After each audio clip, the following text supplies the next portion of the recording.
Kẻ trọng sinh muốn kết hôn với anh sĩ quan lạnh lùng. Sau khi âm mưu hãm hại vợ anh bị bại lộ, còn định dùng thông tin kiếp trước để lập công. Nhưng không biết vợ của anh sĩ quan là người xuyên không tới. Đến đây là để trị kẻ trọng sinh như Tạ Đình Uy, anh có tin em không? Anh đương nhiên là tin em rồi, vậy tốt. Tiếp theo đây bất kể em nói gì, anh nhất định phải bình tĩnh. Em hỏi anh, chỗ giấu kho báu mà cô ta nói có địa chỉ cụ thể hay không? Cô ta chỉ nói là ở hướng Tây vùng biên giới. Nam Uyển Uyển nghe xong là hiểu ngay. Bạch Cần Cần ngay cả phương hướng cũng nhầm rồi. Địa chỉ trên bản tin mà cô ta xem ở kiếp trước thực chất là do cấp trên cố ý tung ra để đánh lạc hướng tai mắt của kẻ địch. Vậy nếu như nói em biết thì sao? Cái gì cơ? Uyển Uyển, em nói thật sao? Em không đùa với anh đâu Tạ Đình Uy. Em thực sự biết đấy. Địa chỉ là núi Nhiêu Sơn ở biên giới tỉnh Vân. Nếu em đã biết thì việc tìm kho báu cũng khá tốn thời gian. Hay là chúng ta đến núi Nhiêu Sơn thuê nhà trước, xem tình hình bên đó thế nào đã. Chỉ là bây giờ tìm nhà có vẻ không dễ lắm. Cũng may bạn em đã mách. So sánh qua mấy nền tảng, thuê nhà thì vẫn phải dùng 58 đồng thành. Vừa an tâm lại vừa tiết kiệm. Hiện đang có lễ hội thuê nhà đầu năm, nhà tốt đang chờ bạn. Có cơ hội hưởng ưu đãi cực thấp cho căn hộ tuyển chọn. Thuê nguyên căn hay ở ghép đều có đủ. Thuê nhà hay tìm phòng, tôi đề xuất 58 đồng thành. Đây đúng là giúp chúng ta một việc lớn mà. Vậy khi nào chúng ta xuất phát? Nam Uyển Uyển vừa nói, vừa vẽ tấm bản đồ ra. Sau đó khoanh một vòng đỏ lên vị trí giấu kho báu. Tạ Đình Uy không chút do dự mà lựa chọn. Tin tưởng em, Bạch Cần Cần của nhiên đang nói dối. Lúc trước khi cô ta nói những lời đó anh đã thấy nghi ngờ rồi. Không ngờ gan cô ta lại lớn như vậy. Ngay cả lãnh đạo quân đội cũng dám lừa. Thực ra cô ta cũng không hẳn là lừa các anh. Chỉ là cô ta không biết địa chỉ thực sự mà thôi. Tạ Đình Uy, anh không thấy tò mò sao? Ta là một thiên kim nhà tư bản, vốn dĩ cửa lớn không ra, cửa nhỏ chẳng làm sao lại biết được những chuyện này chứ? Thậm chí ngay cả bản đồ lộ trình chi tiết cũng có thể vẽ ra một cách chính xác không sai một ly. Thực ra lúc này anh hoàn toàn có thể tóm ta lại. Không được nói bậy Uyển Uyển. Bất luận là em làm cách nào mà biết được, anh cũng sẽ không bao giờ làm điều gì tổn thương em. Vĩnh viễn không bao giờ. Được, đợi sau này ta sẽ nói lý do cho anh. Có điều, nếu anh không vượt qua được thử thách của ta thì có lẽ cả đời này anh cũng sẽ không biết được đâu. Anh nhất định sẽ nỗ lực để khiến em hài lòng, để tránh việc Bạch Cần Cần sau này lại dùng thủ đoạn tương tự để gây chuyện.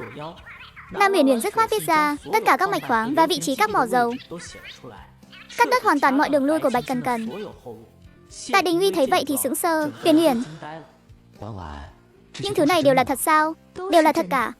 Em đợi anh ở ký túc xá, anh đi quân khu một chuyến, sau đó sẽ tới nhà ăn lấy cơm về ngay.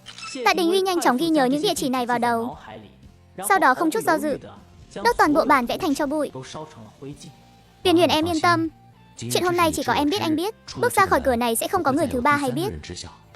Sau đó Tạ Đình Uy trực tiếp đi tìm tư lệnh quân khu. Thủ trưởng, chẳng phải anh đã về ký túc xá rồi sao? Sao vậy? Chẳng lẽ là vợ anh nghe chuyện của Bạch Cần rồi tìm anh gây sự sao? Không phải, tôi đột nhiên nghĩ tới một số vấn đề nên đặc biệt tới tìm ngài. Có chuyện gì? Ngồi xuống nói đi. Về những chuyện mà Bạch Cần đã nói, sau khi về phòng tôi đã phân tích lại một lượt. Tôi cho rằng Bạch Cần đang nói dối. Cô ta căn bản không biết vị trí kho báu ở đâu. Tôi nghi ngờ hướng này mới là địa chỉ thực sự của kho báu. Tạ Đình Uy trải bản đồ ra, chỉ vào vị trí của núi Nhiêu Sơn, sau đó liền đem những suy đoán và phân tích của mình kể ra. Từng câu từng chữ đều không hề có bóng dáng của Nam Uyển Uyển. Tư lệnh Đàm lập tức khẩn cấp báo cáo lên cấp trên. Rất nhanh phía trên đã phái người đến biên giới khảo sát để xác thực tính chân thực của việc này. Thế là ngay trong lúc Tạ Đình Uy và Nam Uyển Uyển đang đêm động phòng hoa trúc, những ngày mặn nồng tình cảm nồng thắm, kết quả khảo sát đã nhanh chóng có rồi. Tốt quá, tôi sẽ xử lý ngay. Đồng chí Trần cứ yên tâm, chuyện này quân doanh chúng tôi nhất định sẽ làm tốt. Xin thủ trưởng cứ yên tâm. Lão Hàn thủ trưởng vừa mới nói gì vậy? Có phải kết quả khảo sát đã có rồi không? Đúng vậy, Bạch Cần đã nói dối. Hướng phía Tây chẳng khảo sát được cái gì cả. Ngược lại, vị trí mà Tạ Đình Uy phân tích quả nhiên đầy rẫy những kho báu của nước Anh đào chưa kịp tẩu tán năm đó. Số lượng cực kỳ lớn. Tạ Đình Uy lần này đã lập công lớn rồi. Cái cô Bạch Cần này to gan thật đấy. Đâu chỉ là to gan, phải gọi là gan bằng trời rồi. Vốn dĩ cô ta chỉ bị khai trừ quân tịch, giờ qua một hồi gây rối này phải đối mặt với ít nhất 5 năm bóc lịch. Tiểu Ngô, đến trung đoàn tìm Tạ đoàn trưởng, bảo cậu ấy đến phòng biệt giam gấp. Sau đó một nhóm người đi đến phòng biệt giam, thông báo kết quả khảo sát cho Bạch Cần. Đến nước này rồi, đồng chí Bạch Cần, Cô còn gì để giải thích không? Không thể nào. Chuyện này không thể nào. Chắc chắn là các người nhầm rồi, chắc chắn là vậy. Bạch Cần Cần cả người đờ đẫn. Rõ ràng kiếp trước trên báo chí và đài phát thanh đều đưa tin. Sao có thể là giả được chứ? Tạ Đình Uy, có phải là anh làm không? Anh cố ý bảo lãnh đạo nói như vậy đúng không? Tại sao anh lại đối xử với tôi như thế? Tạ Đình Uy, tại sao anh lại đối xử với tôi như vậy? Rõ ràng tôi đã lập công. Tại sao anh lại che giấu sự thật? Có bệnh thì đi mà chữa, bệnh viện tâm thần hợp với cô đấy. Nếu không thì đập đi xây lại luôn cho rồi. Cô nói tôi che giấu công lao của cô. Cô có cái công lao quái gì mà đáng để tôi che giấu? Cô tưởng mình là sâu dưới rãnh nước, cóc dưới ruộng à? Thối vang xa vạn dặm. Cô. Bạch Cần Cần bị anh ta mắng cho cứng họng, suýt nữa thì không thở nổi, chỉ thấy đau nhói tận tim can. Kể từ khi Trọng Sinh quay lại, người đàn ông mà cô ta một lòng muốn gả, lại xem cô ta như sâu bọ cóc nhái. Còn gì mỉa mai hơn thế này không? Còn cô ta lại trước, đợi các đồng chí bên công an đến, thì bàn giao người cho đồn công an địa phương. Khi người cảnh vệ cầm còng tay tiến lại gần, cảm xúc của Bạch Cần Cần ngay lập tức sụp đổ hoàn toàn. Cô ta nhìn Tạ Đình Uy với ánh mắt u ám, nụ cười hung tợn và điên cuồng. Ha ha ha. Anh tưởng Nam Uyển Uyển thật sự nghĩ thông suốt muốn ở bên anh sao? Nếu không phải cô ta sợ cấp trên thanh trừng nhà mình, thì tuyệt đối không thèm nhìn anh lấy một cái đâu. Tạ Đình Uy, anh đúng là đồ ngốc. Nam Uyển Uyển căn bản không hề thích anh. Cô ta có đâm đầu mà đi, hay ra đường bị xe đè mà đăng xuất? Bạch Cần Cần lời còn chưa dứt, đã bị Tạ Đình Uy tác động vật lý văng vào tường, ngã xuống đất đến mức bò không nổi. Mọi người xung quanh kinh ngạc đến mức rớt cả hàm. Đình Uy, không phải anh thường không đánh phụ nữ sao? Dám nguyền rủa Uyển Uyển nhà tôi, bất kể là nam hay nữ, đều xử lý tất. Giữa thanh thiên bạch nhật, chú ý ảnh hưởng một chút. Tham mưu trường tề, chuyện nhà ở, cho đội đào kho báu ở Nghiêu Sơn giải quyết chưa? Bây giờ tìm phòng có vẻ không dễ lắm. May mà bạn tôi chỉ cho mấy nền tảng. Thuê nhà cứ phải lên 58 đồng thành mới yên tâm và rẻ. Đang mùa hội thuê nhà đầu năm, phòng xịn ưu tiên người tới trước. Còn có cơ hội nhận chiết khấu hời và căn hộ tuyển chọn. Thuê nguyên căn, ở ghép hay chính chủ đều có đủ. Thuê nhà hay đăng tin, tôi đề cử 58 đồng thành. Đúng là đã giúp chúng tôi một tay rồi. Vậy xử lý xong ở đây chúng ta sẽ xuất phát. Báo cáo thủ trưởng, Bạch Cần Cần nguyền rủa vợ tôi, còn cố ý ly gián tình cảm vợ chồng tôi. Hành xáo này cực kỳ tồi tệ. Tôi đề nghị tăng thêm tội danh cho cô ta, phạt cô ta bóc lịch thêm vài năm nữa. Thủ trưởng, tâm hồn tôi bị tổn thương nghiêm trọng. Giờ tôi phải về nhà nghỉ ngơi. Chiều nay tôi sẽ đến phòng biệt giam trình diện đúng giờ. Cút nhanh lên cho tôi. Thằng danh này, suốt ngày chẳng biết hiếu kính người lớn gì cả. Không lâu sau, Bạch Cần Cần đã bị các đồng chí công an đưa đi rồi. Lần này cô ta ít nhất cũng phải bóc lịch từ 5 đến 10 năm. Nam Uyển Uyển khi nghe được tin này cũng không có cảm xúc gì đặc biệt. Ngày hôm sau, cô cùng các chị vợ quân nhân là Chu Hồng Anh, là Mai cùng nhau lên núi hái rau dại. Chỉ là bọn họ đi hơi muộn. Rau dại ở dưới chân núi đã bị người khác hái sạch cả rồi. Nam Uyển Uyển liền quyết định đi sâu vào trong một chút. Chu Hồng Anh và La Mai tuy có chút sợ hãi, nhưng vẫn quyết định đi cùng cô. Những người khác lại bắt đầu mỉa mai trân chọc cô. Chu Hồng Anh với La Mai hôm nay bị làm sao thế nhỉ? Đầu óc có vấn đề à? Dẫn theo một cô tiểu thư đại cấp vào rừng sâu, không muốn sống nữa sao? Trong rừng sâu đó có gấu mù với lợn rừng đấy. Đúng là không biết tự lượng sức mình. Hừ, cứ đợi đấy, lát nữa mà xảy ra chuyện gì thì cho bọn họ biết mặt. Mồm thối thì về mà gặm đế dày đi. Đừng có ở đây mà lải nhải, tôi thấy buồn nôn lắm. Nam Uyển Uyển liền dẫn hai người họ vào rừng sâu. Vừa đi được một lúc đã thấy một bãi nấm bụng dê lớn. Ba người lập tức vừa ngạc nhiên vừa vui sướng. Chị dâu, vận may của chị đúng là tốt quá đi. Chuyến này đi đúng là bỏ công mà. Hai đứa em hôm nay được hưởng sái từ chị rồi. Ba người vừa mới hái sạch toàn bộ chỗ nấm bụng dê đó. Đi thêm vài bước lại gặp ngay một con gà rừng đang ấp trứng. Nhìn kìa, trong tổ đó có nhiều trứng gà quá. Tiếc là gà rừng khó bắt, nó lại còn biết bay. Chúng ta có gặp thì cũng chịu chết thôi. Lời cuối cùng của cô ấy còn chưa kịp thốt ra, đã thấy con gà rừng trong tổ đã bị đánh cho ngất xỉu rồi. Là Nam Uyển Uyển dùng đá bắn trúng nó. Hai người họ lập tức đứng hình vì kinh ngạc. Chị dâu, chị thực sự quá đỉnh luôn. Chúng ta phát tài rồi. Tổ này có tận 15 quả trứng gà rừng lận. Con gà này cũng phải nặng hơn 3 cân đấy. Thế thì tốt quá rồi.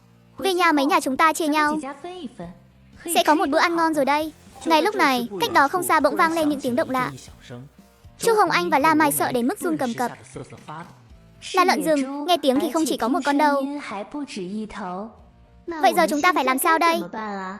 Hai người về bộ đội gọi người đi, bảo họ mau chóng đến đây khiêng lợn rừng. Tôi ở lại đây, La Mai. Cô mau về gọi người đi. Đi tìm đoàn trưởng Tạ, bảo họ mau vào rừng sâu cứu người. Được. Vậy mọi người trốn cho kỹ, đừng ra ngoài, tôi sẽ về ngay. La Mai vừa rời đi chưa được bao lâu, ba con lợn rừng béo mầm đã lao ra. Ba con lợn rừng, chị dâu ơi, chúng ta xong. Đời rồi, thế này là không cho chúng ta đường sống mà. Chu Hồng Anh sợ đến mức sắp khóc luôn rồi. Nhưng Nam Huyền Huyền lại sáng rực cả mắt. Nước miếng chảy ròng ròng, nhiều thịt quá. Ta muốn ăn thịt, thịt lợn rừng nướng. Thấm nước mũi luôn. Hồng Anh, chị trốn cho kỹ, tôi ra xử lý chúng. Nói xong, Nam Huyền Huyền nhảy vọt ra ngoài, lao thẳng đến trước mặt con lợn rừng to nhất, vung dụng cụ trong tay lên, tác động thẳng vào chỗ hiểm, con lợn rừng ngã gục ngay tại chỗ. Hai con lợn rừng còn lại thấy vậy liền bị chọc giận hoàn toàn, nhắm vào Nam Huyền Huyền mà điên cuồng lao tới tấn công. Nam Huyền Huyền sai tay xử lý vào cổ một con lợn rừng, nhưng cô không thể tránh được đòn tấn công của con còn lại. Đại tiểu thư lần đầu lên núi đã một mình đấu với ba con lợn rừng, lại còn suýt bị lợn rừng làm bị thương.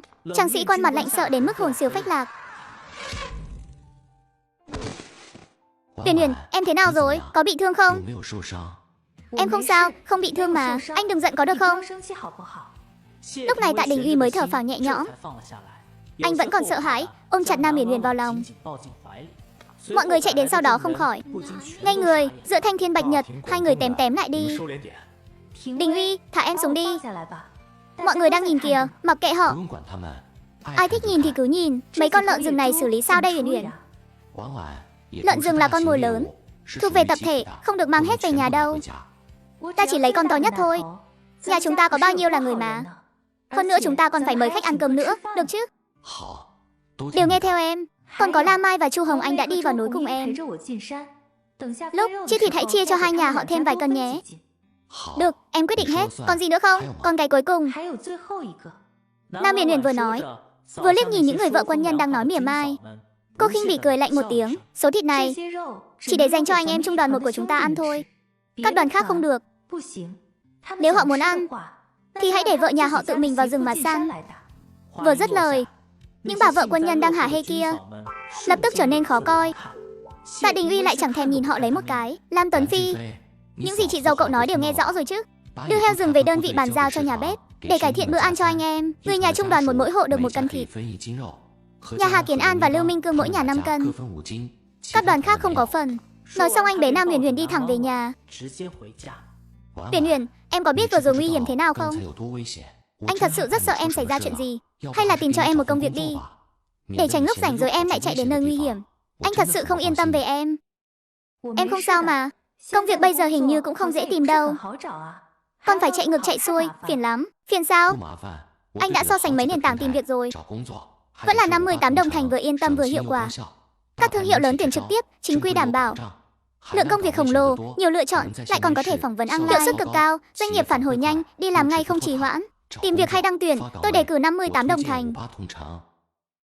Vậy được, lát nữa em sẽ xem thử. Nhưng anh cũng đừng lo quá, em có khả năng tự bảo vệ mình. Nhưng em không nên giấu anh mà lén vào rừng sâu. Em biết khoảnh khắc nghe tin em gặp heo rừng, anh đã sợ thế nào không? Tìm anh suýt chút nữa là ngừng đập rồi. Lúc đó anh đã nghĩ, sau khi tìm được em, nhất định phải đánh đòn thật đau vào mông em, để cho em nhớ đời. Vậy anh đánh đi. Anh không phải muốn trách em, chỉ là hy vọng mong em sau này đừng làm chuyện nguy hiểm như vậy nữa. Nếu em có mệnh hệ gì, anh biết phải làm sao đây. Sau này em nhất định sẽ gọi anh đi cùng. Lúc nãy Mao Đại lại có tìm em, nói là nội thất đã làm xong rồi. Thật đấy. Vậy hôm nay chúng ta dọn nhà đi. Dọn xong thì tối hôm đó Nam Huyền Huyền đã chuẩn bị món lòng heo hầm, gọi mọi người đến chúc mừng một bữa. Nhưng sáng sớm hôm sau, Tạ Đình Uy đã dậy thu dọn hành lý. Xin lỗi, đáng lẽ anh định ở bên cạnh em. Sáng sớm đột nhiên nhận chỉ thị cấp trên, anh phải đi ngay. Nhiệm vụ lần này có nguy hiểm không? Đi bao lâu à? Nhanh thì nửa tháng, chậm thì 1-2 tháng. Đừng lo, sẽ không sao đâu. Nam Huyền Huyền lập tức lấy hết số thuốc viên, nhét hết tất cả cho Tạ Đình Uy. Trong đó còn có 2 chai nước khoáng. Chai nước này có thể giữ mạng. Dù bị thương nặng thế nào vùng nó vào, cũng có thể đảm bảo giữ được một hơi tàn để đưa về đơn vị cấp cứu. Trong chai này có 10 viên giữ mạng. Mỗi viên một mạng, đã giấu kỹ rồi, nhớ là phải sống sót. Anh nhớ rồi, em phải tự chăm sóc mình nhé. Nếu em ở đơn vị một mình không quen, thì hãy về Kinh Sư đi. Đợi anh về sẽ đi đón em. Nam Uyển Uyển để đề phòng vạn nhất, lại nhét thêm vào túi anh một món đồ chơi giảm thanh và 20 viên kẹo đồng. Đây là mẫu đồ chơi do chính cô nghiên cứu. Nhỏ gọn nhưng tầm bắn xa. Sau khi tiễn Tạ Đình Uy, Nam Uyển Uyển liền một mạch đem thịt lợn rừng làm thành các loại thịt khô rồi gửi bưu kiện, gửi cho người thân trong nhà. Sau đó khi cô gọi điện định báo cho bà nội Tạ, người nghe máy lại là một người lạ. Ai đấy?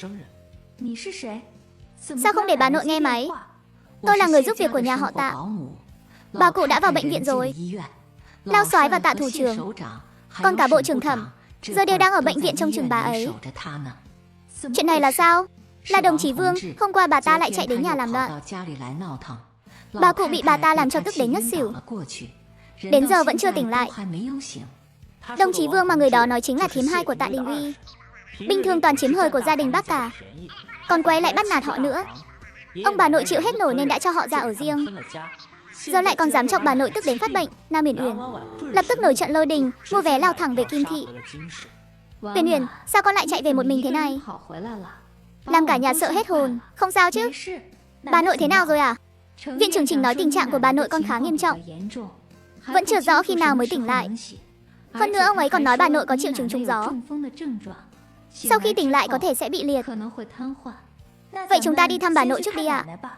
Trên đường đi, mẹ kể lại đầu đuôi ngọn ngành cho con nghe với nhé. Đừng bỏ sót một chữ nào. Dám động vào bà nội tôi thì đừng trách tôi xử đẹp bà ta.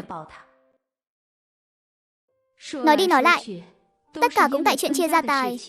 Trước đây gia đình chú 2 con đều ăn ở trong đại viện, nhưng sau khi ra ở riêng, cái gì cũng phải tự bỏ tiền túi ra. Mới được mấy ngày, thím 2 con đã không chịu nổi rồi. Bà ta nói bà nội thiên vị nhà bác cả chúng ta, ngày nào cũng đòi chia lại gia tài. Ông nội con tức quá, gọi thẳng một cuộc điện thoại đến cơ quan, cắt việc của chú ấy luôn. Đình chỉ là đúng lắm. Loại người này phải cho nếm mùi đau khổ mới đúng. Nếu không hắn sẽ chẳng bao giờ biết điểm dừng đâu. Nhưng mà không có lương, thím 2 của con lại càng quậy tưng bừng hơn. Không chỉ đòi căn nhà lớn của ông bà nội, mà còn bắt họ đưa 10.000 tệ phí chia nhà. Còn nói bà ta là công thần của nhà họ Tạ.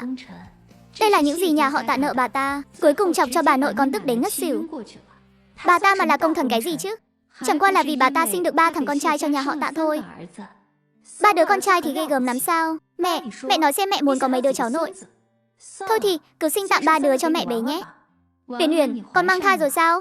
Vẫn chưa à? Nhưng mà mẹ cứ yên tâm, đợi đến nửa đầu năm sau, con và anh Đình nhất định sẽ cho mẹ bế cháu đích tôn. Dám sao chuyện sinh con với một thần y như mình, về nhà mình sẽ luyện ngay đa tử hoàn. Đừng nói là một lần sinh 3, dù là một lần sinh 18 đứa cũng không thành vấn đề. Mẹ, để con gọi điện cho Đình Y nói với anh ấy một tiếng, để anh ấy có sự chuẩn bị tâm lý. Con dâu của mẹ đúng là tốt quá, thật chu đáo. Con trai mẹ đúng là nhận được báu vật rồi. Điện thoại vừa nãy vẫn còn đầy pin, sao bỗng nhiên lại hết pin thế này? Thay cái mới đi. Đúng là nên thay cái mới rồi, đổi điện thoại mới thôi. Thế còn cái cũ thì sao? Đem đến ai hồi thu thanh lý thôi. Đổi mới chẳng tốn bao nhiêu tiền đâu. Cái iPhone 15 Pro Max của tôi được thu mua trực tiếp hơn 5.000 tệ, có đáng tin không? Tất nhiên rồi. Công ty niêm yết có hơn 2.000 cửa hàng trên toàn quốc mà. Hơn nữa chỗ đó thu mua cả túi sách, đồng hồ, điện thoại, cái gì cũng thu, cực kỳ toàn diện luôn. Điện thoại cũ đừng vứt lung tung, tôi đề xuất ái hồi thu nhé. Thế thì tốt quá, lát nữa tôi đi xem thử. Vừa nói, hai người đã đi đến bệnh viện. Vừa gặp mặt, thím 2 nhà họ Tạ đã mỉa mai châm chọc. Cháu dâu đúng là ái phong thật đấy nhỉ. Thấy bề trên ở đây, mà đến một tiếng chào cũng không biết gọi. Gia giáo nhà họ Nam các người đúng là tốt thật đấy. Hừ, bà thì tốt đẹp gì, phận làm con dâu, bảo giúp cha mẹ chồng, hút máu anh chị dâu, ăn bám ở nhà mấy chục năm trời, chiếm sạch mọi lợi lộc, cuối cùng lại là hạng lang tâm cẩu phế, làm ra những chuyện xúc sinh không bằng. Chẳng sợ trời đánh thánh đâm, bị đày xuống 18 tầng địa ngục. Bà cái gì? Trời đánh thì sao nào? Nói lắp rồi à? Bà ưng đấy, bà nội bị bà chọc tức đến mức nhập viện rồi. Đến giờ vẫn còn hôn mê chưa tỉnh. Vậy mà bà không những không hổ lỗi, mà còn quay sang dạy đời tôi, loại súc sinh như bà. Lúc đang sốt rồi thì nên bị bỏ vào vạc dầu lột da rút gân. Đời đời kiếp kiếp làm kiếp cóc tinh cho người ta xử lý. Thím Hai Tạ tức đến mức suýt chút nữa là nghẹt thở. Thấy Nam Huyền Huyền không dễ đối phó, bà ta lập tức chĩa mũi rùi sang mẹ chồng cô. Chị xem con dâu chị kia, chẳng có chút gia giáo nào cả. Nếu chị không dạy bảo nó cho tử tế, thì tình nghĩa chị em dâu giữa chúng ta cũng chấm dứt ở đây thôi. Hừ, chị tưởng tôi thèm làm chị em dâu. Với chị chắc, tôi nói cho chị biết, kể từ khoảnh khắc chị chọc giận khiến mẹ ngất xỉu, nhà phòng lớn chúng tôi và phòng thứ các người sẽ không còn chút tình nghĩa nào để nói nữa. Thím Hai nghe vậy thì tim thót lại một cái. Ngay cả chú Hai vốn đang giả vờ im lặng cũng không nhịn được mà lên tiếng. Đại ca, anh xem chị dâu đang nói cái gì vậy? Ý của chị dâu chú cũng chính là ý của tôi. Sau này các người tự lo lấy mình đi. Đại ca, sao anh có thể nói ra những lời tuyệt tình như thế? Đúng đó, hai người là anh em ruột thịt mà. Bây giờ anh lại muốn đoạn tuyệt quan hệ với ông ấy. Bà sẽ không đồng ý đâu. Kết quả là giây tiếp theo, mặt hắn ta bị vả sưng vù. Ta tán thành. Mai ta sẽ bảo anh cả các con đi đăng báo tuyên bố Tạ Càn Khôn và Vương Lý Phân từ nay về sau không còn bất kỳ quan hệ nào với nhà họ Tạ chúng ta nữa. Ba, có phải ba già lầm cẩm rồi không? Nam Huyền Huyền lập tức lén lút phóng ra một cây kim châm, lặng lẽ đâm vào á huyệt của thím Hai, khiến bà ta không thể thốt ra lời nào nữa. Thím Hai lập tức đầy vẻ hoảng loạn. Chú Hai cũng ngây người. Vợ ơi, em bị sao vậy? Chúng ta rồi sao? Ha ha ha. Bị báo ứng rồi đó. Ai bảo bà ta ăn nói sằng bậy, đáng đời. Ba, con đưa nhà con xuống lầu tìm bác sĩ xem sao. Lát nữa con lại lên thăm mẹ. Ông nội, con có thể vào thăm bà nội không? Con bé này, đi theo ông nào. Nam Huyền Huyền bắt mạch cho bà nội, lập tức nở một nụ cười. Ông nội, ba mẹ, bệnh của bà nội con chữa được. Huyền Huyền, con nói thật chứ? Thật ạ? Làm phiền mọi người ra ngoài chờ một chút, con sẽ châm cứu cho bà nội ngay đây. Ba người không chút do dự rời khỏi phòng, ra ghế sofa ở phòng khách ngồi. Một tiếng sau, Nam Huyền Huyền kết thúc việc châm cứu, lại cho bà nội uống nửa ly nước khoáng, lúc này mới đi ra mở cửa. Huyền Huyền, thế nào rồi? Bệnh của bà nội có chữa được không? Con cứ nói đi, bất kể kết quả thế nào chúng ta cũng đều chấp nhận được. Mặc dù mọi người đều rất lo lắng sợ hãi, nhưng vẫn không muốn gây áp lực cho Nam Huyền Huyền. Nam Huyền Huyền trong lòng bỗng thấy rất cảm động. Mọi người không cần phải căng thẳng như vậy đâu. Bà nội đã không sao rồi. Khoảng 7 giờ sáng mai bà nội chắc là sẽ tỉnh lại thôi. À, Huyền Huyền, cháu nói thật chứ? Thật ạ? Hơn nữa bà nội sau khi tỉnh lại sẽ không có triệu chứng bị liệt. Bà vẫn có thể đi lại, chạy nhảy như trước. Muốn đi đâu thì đi đó. Đi khắp mọi miền đất nước cũng không thành vấn đề. Thật sao? Ông không nằm mơ chứ, bé Uyển? Tạ lão gia tử không nhịn được mà bật khóc. Thần kinh căng thẳng suốt 2 ngày qua, vào lúc này cuối cùng cũng được thả lỏng. Bé Uyển à, cảm ơn cháu chắc là mệt lắm rồi. Mau cùng mẹ cháu về nhà nghỉ ngơi đi. Quả nhiên 7 giờ sáng hôm sau, bà nội Tạ đã tỉnh lại. Ngay lập tức cả bệnh viện đều chấn động.